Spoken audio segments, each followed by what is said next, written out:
On a quand même beaucoup d'animaux de ferme et on intervient soit à la demande des autorités, parce qu'il y a beaucoup d'éleveurs qui sont dépassés par les événements et qui perdent pied, qui laissent mourir leurs bêtes directement sur leur terrain ou dans des bâtiments. Et c'est quand même assez compliqué, de plus en plus fréquent. Et pour le coup, les FNSEA et tous ces syndicats sont peu présents pour soutenir ces personnes. Parce que là, pour le coup, il y a aussi un problème humain. D'ailleurs, il y a énormément de suicides. Et donc, on est alerté par les services vétérinaires pour dire qu'il faut agir pour retirer ces animaux-là qui sont en danger. Quand on intervient, c'est parfois des centaines d'animaux qu'il faut prendre en charge. Et sur les 3 sites de la Fondation, ça n'est pas suffisant. Actuellement, on a 900 moutons.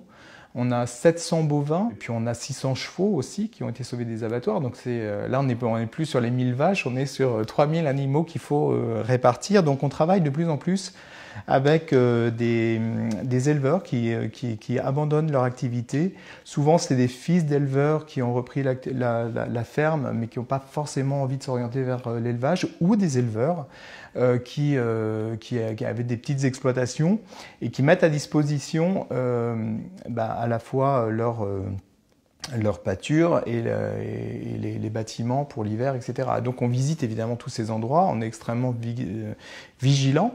Et ce qui est vraiment formidable, c'est que maintenant, ces personnes qui sont payées, puisqu'on les paye, c'est des pensions, ça aboutit à l'arrêt de l'exploitation pour l'élevage. Donc c'est un double sauvetage pour nous. On sauve des animaux sur des sites où ils sont menacés, on les place dans des exploitations qui cessent, donc il n'y a pas de production animale dans ces endroits, et donc il n'y aura pas de production pour la boucherie. Donc c'est véritablement une double victoire. Et en plus, ce qui est d'autant plus intéressant, c'est que ces personnes changent de comportement. Leur rapport à l'animal change. Parce qu'on n'est plus dans le rapport de l'animal de production, de l'animal produit qui va rapporter de l'argent et qui va aller à l'abattoir. Donc je pense que naturellement, il y a un truc qui se passe qui fait qu'on évite de trop s'attacher, je pense. Et les éleveurs avec qui j'ai pu discuter m'ont dit ça, en l'occurrence, que maintenant ils arrivent près des vaches qui le reconnaissent. Il y a un véritable échange qu'il n'y avait pas avant ou qui ne s'autorisait pas avant.